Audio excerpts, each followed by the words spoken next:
먼저 관동배곡을 제대로 학습하기 전에 관동배곡은 가사라는 갈래에 해당합니다. 이 가사라는 장르는 우리나라 고유의 갈래로 특이점을 가지고 있는데요. 이 가사라는 장르에 대해서 알아보도록 하겠습니다.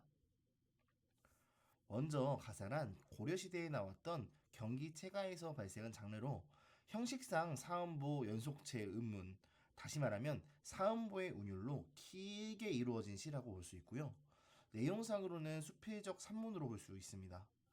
형식은 운율이 있는 시인데 내용은 자신의 경험, 체험이 들어간 내용이고 길게 늘여놓아 산문이라고 볼 수 있겠습니다. 여러분들 교과서에서 관동배국을 보시면 알겠지만 시치고는 길이가 엄청 길죠. 이런 가사들은 사음보라서 내 덩어리로 끊어 읽어서 운율은 이렇게 느껴지지만 우리가 조선시대의 대표적인 장르인 시조와는 다르게 길이가 엄청 길기 때문에 내용상 산문으로 보는 것입니다. 가사의 종류는 정격 가사와 변격 가사로 나누어집니다. 먼저 이것에 대해 이야기하려면 시조에 대한 간단한 이해가 있어야 하는데요.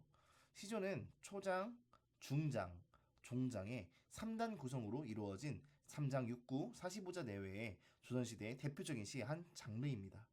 여러분들 중학교에서도 이 시조에 대해서 공부했을 텐데요.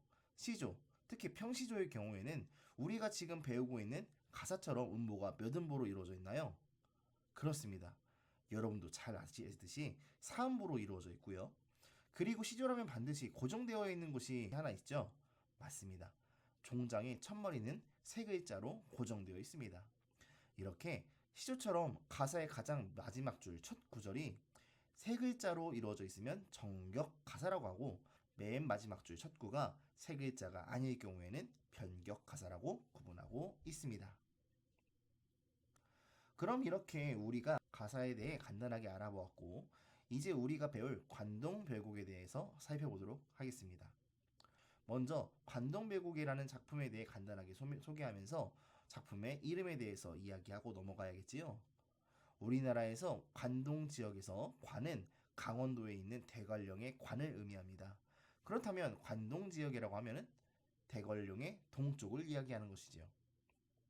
그럼 별곡이라는 말은 간단하게 시나 노래라는 의미입니다. 그럼 이 관동별곡이라는 말은 대관령 동쪽에 들은 조금 이상하고요. 이때 나와야 하는 것이 바로 작가에 대한 부분입니다. 관동별곡을 지은 이는 송강 정철 선생인데요.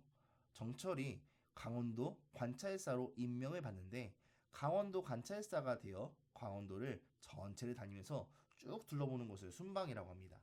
이렇게 순방을 하는데 명소들도 다니면서 아름다운 경치에 감탄하고 올바른 정치를 할 것이라고 다짐하는 노래를 지은 것이 이 관동별곡, 즉 관동 지역을 살펴보며 지어 부른 노래라고 보면 되겠습니다. 여러분들이 관동별곡을 딱 보면 막 알 수 없는 옛날 말로 적혀 있고 길고 그래서 어떻게 공부해야 할지 엄청 막막할 거예요. 그래서 관동별곡은 이렇게 공부하라고 선생님이 팁을 주도록 하겠습니다. 먼저 여러분들이 이 관동별곡을 1차, 2차 고사 같은 정규고사에서 보거나 모의고사에서 보면 현대어로 해석된 것이 아닌 원문 그대로 적혀 있을 겁니다. 그래서 가장 먼저 할 수 있어야 하는 일은 바로 원문을 보고 현대어로 해석하는 것입니다. 그런데 친구들 여기서 절대 오해하면 안 되는 게 이 원문을 가지고 시험장에서 100% 현대어로 해석할 수 있어야 한다는 것은 절대로 아닙니다. 어느 정도예요. 우리가 조금 이따가 수업에서도 설명하겠지만 고전문학에서 공통적으로 많이 나오는 어휘들이 있는데 그 어휘들에 대한 것은 챙기시고 이 어휘들과 원문을 발음해보고 적당하게 해석할 수 있을 정도만 되면 됩니다. 그리고 두 번째는 해석을 했으면 이것도 일단 시니까 작가가 어떤 표현하는 방법을 썼는지 찾아내야 하고 마지막으로는 여기서 나타나는 화자의 정서나 태도를 알아두는 것이 좋습니다. 그래서 정리를 해보면 관동배곡은 작자인 정철이 관동 지역을 다니면서 쓴 시니까 어디에서 어떤 표현을 했고 그래서 이러한 정서와 태도를 가졌다라고 정리하시면 되겠네요.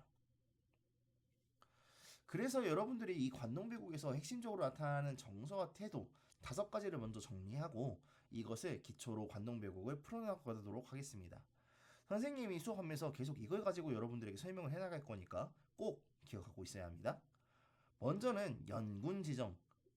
여기서 연은 연애할 때 연, 군은 군주. 다시 말하면 임금을 사모하는 마음을 말합니다. 아무래도 정철은 사대부다 보니까 선비들이 가장 가져야 할 핵심적인 덕목이 어떤 거죠? 맞습니다. 바로 충입니다. 충의 관점에서 임금을 사모한다라고 할 수 있겠지요. 두 번째는 우국지정입니다. 우국이라는 말에서 우는 걱정할 우, 국은 나라 국자이지요. 말 그대로 나라를 걱정하는 마음을 이야기합니다. 세 번째 애미는 말 그대로 백성을 사랑한다는 것이죠. 네 번째는 선정의 포부입니다. 선정, 즉 좋은 정치를 하겠다는 다짐을 하고 있는 것이지요. 여기서 두 번째, 세 번째, 네 번째는 아무래도 관찰사, 지금으로 말하면 도지사의 위치에서 백성을 잘 다스리겠다는 것이겠죠. 마지막으로는 인생무상입니다. 이 말은 인생이 덧없다. 한낱 시간이 지나고 모두 죽고 나면 아무것도 남는 것이 없다는 말이죠. 인생의 모든 것이 무한하게 이어지는 것이 아닌 유한적인 존재라는 것입니다. 이 다섯 가지 핵심 키워드는 여러분들이 잘 기억하고 있으셔서 이렇게 긴 시를 풀어가는데 도움이 되었으면 좋겠습니다.